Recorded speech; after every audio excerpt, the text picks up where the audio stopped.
Buenas tardes. Soy Nelson Rincón, estudiante del Politécnico Gran Colombiano. Vengo en representación del Grupo 1 de Cultura Política y Sociedad, conformado por Ángela Mosquera, Juan Jiménez, Luisa Conde, Lady Cota, Laren González, Elizabeth Castaño, Linda León Mesa, Jennifer Oquendo y Luis García. El día de hoy abarcaremos un tema que en algún momento de nuestra vida hemos vivido o hemos tratado muy de cerca, como es la violencia intrafamiliar. Un problema que tiene incrementos aterradores, ya que en el 2024, según el Consejo de Bogotá, tuvo un incremento del 165%. Para ahondar un poco más sobre el tema, nos acompaña Sharon Juliet Cuncanchún, contadora pública, abogada en formación, funcionaria de la Fiscalía General de la Nación, investigadora con funciones de policía judicial, con más de 9 años de experiencia en violencia intrafamiliar. Sharon, buenas tardes. Hola, muy buenas tardes. Mi nombre es Sharon Juliet. Es un gusto estar con ustedes. Muchas gracias. Eh, bueno, Sharon, desde tu experiencia a lo largo de los años y los casos que has manejado, ¿has visto un patrón cultural o económico en aquellas familias donde se han presentado casos de violencia intrafamiliar? Sí, el patrón principal es la parte económica. Debido a ello, las mujeres dependen en gran mayoría del sustento de los esposos y también ellas desean darle una estabilidad económica y emocional a sus hijos a través de un hogar.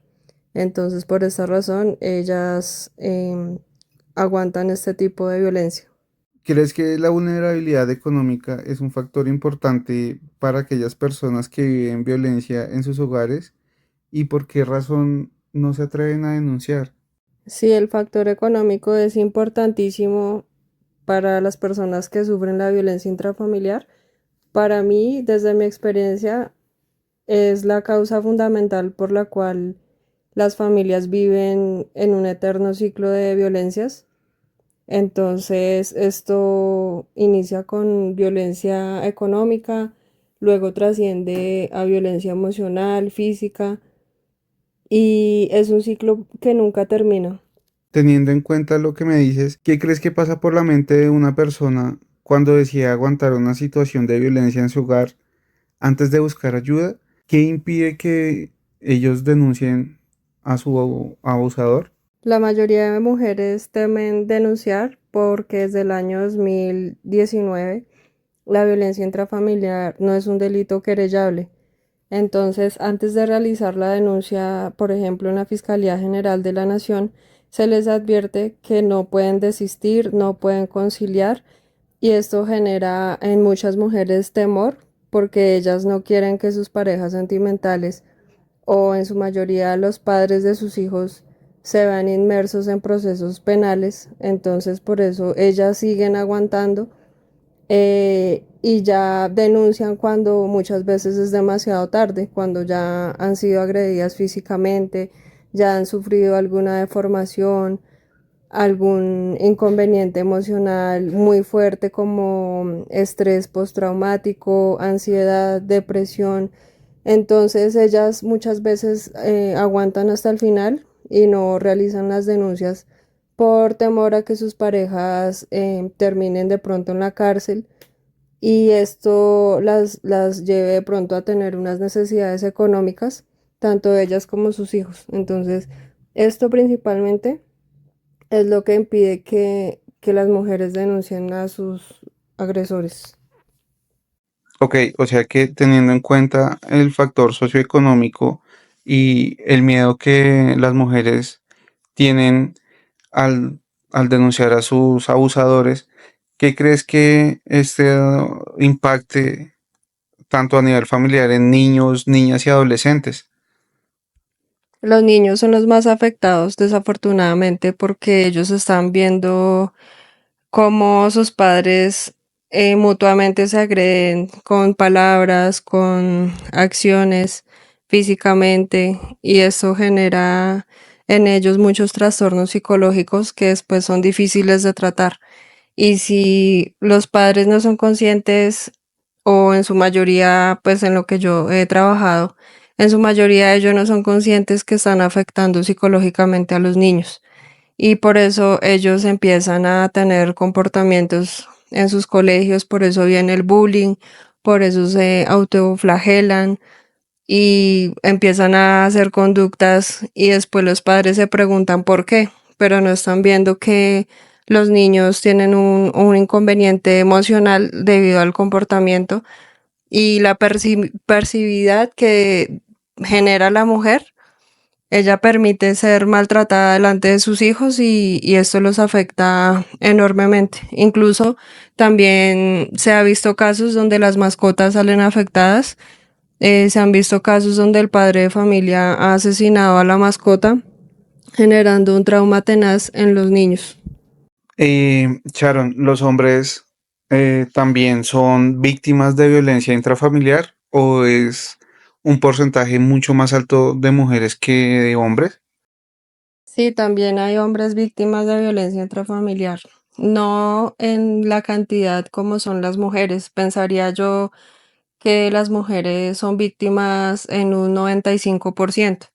Y el 5% de hombres que han sido víctimas de violencia intrafamiliar y que han denunciado, muchas veces lo hacen con vergüenza por prejuicios sociales y les da muchísimo miedo pues también que su mujer, la cabeza del hogar, se vea involucrada en procesos penales. Pero aquellos que se animan a denunciar muchas veces buscan más adelante desistir del proceso, pero pues igual como ya lo indiqué, es un proceso, es un delito que no es querellable, no es desistible, no se puede conciliar, entonces empieza un problema jurídico muy largo, pero efectivamente ellos también, los hombres han sido víctimas de maltrato físico, de maltrato psicológico, de maltrato emocional.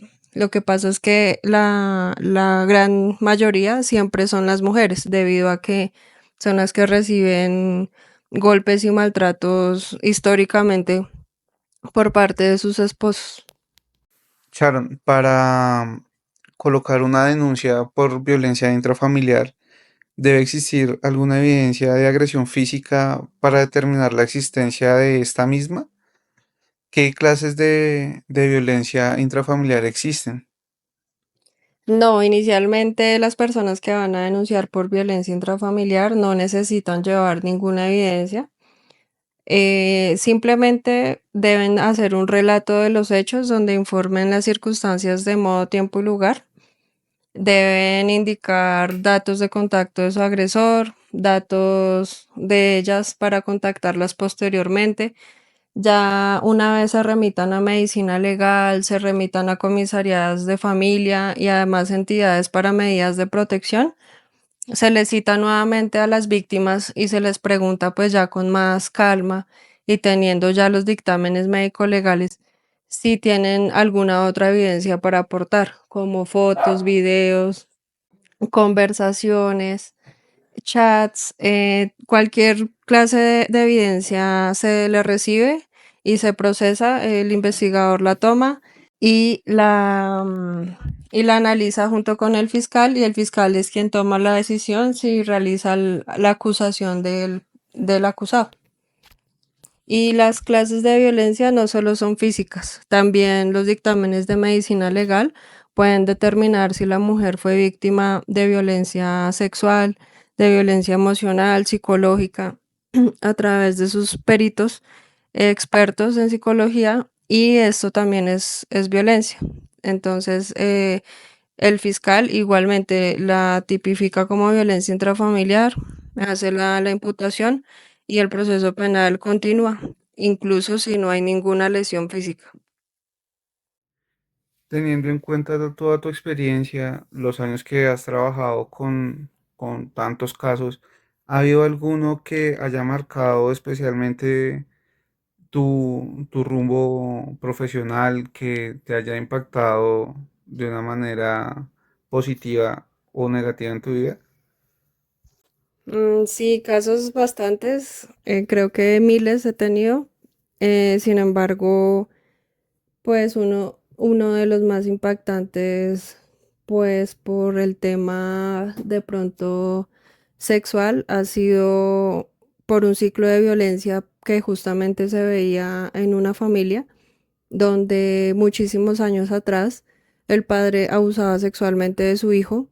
Posteriormente, pues este hijo creció y él inició también un ciclo de violencia tanto física y sexual hacia su padre. Es decir, la víctima se volvió agresor y ya su padre, teniendo la tercera edad, abusaba al parecer sexualmente de él. Esto no se logró determinar porque pues la persona de la tercera edad falleció.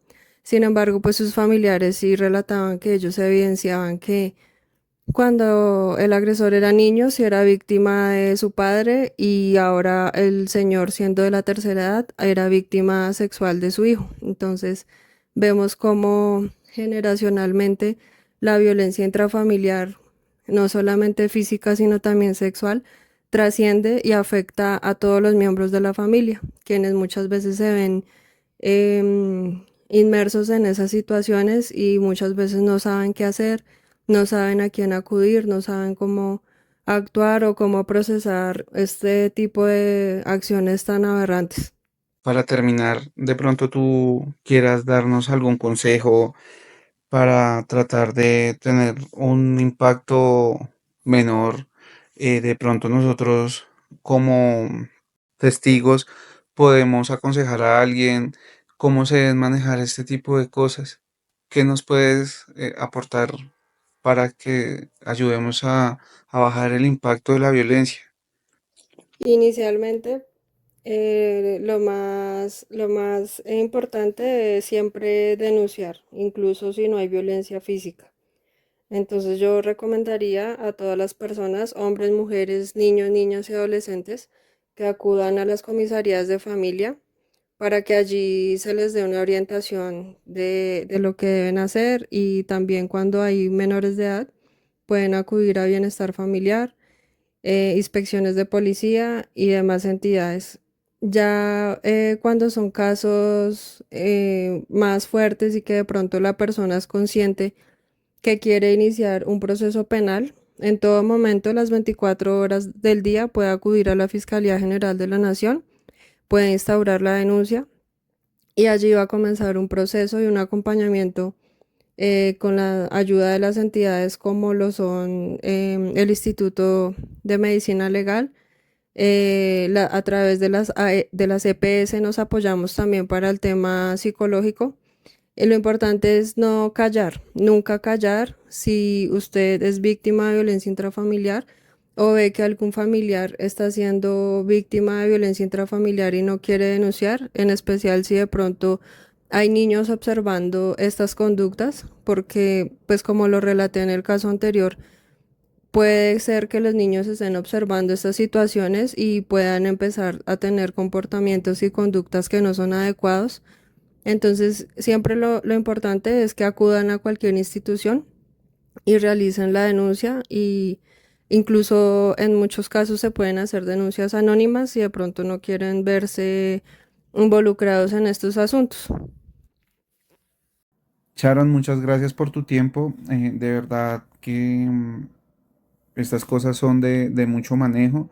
Recuerden igual que pueden denunciar a través de la línea de emergencia 123, la línea púrpura 122 o a través de las páginas de la policía o de la Fiscalía General de la Nación. Sharon, muy agradecido por tu tiempo. A ustedes muchas gracias por la invitación.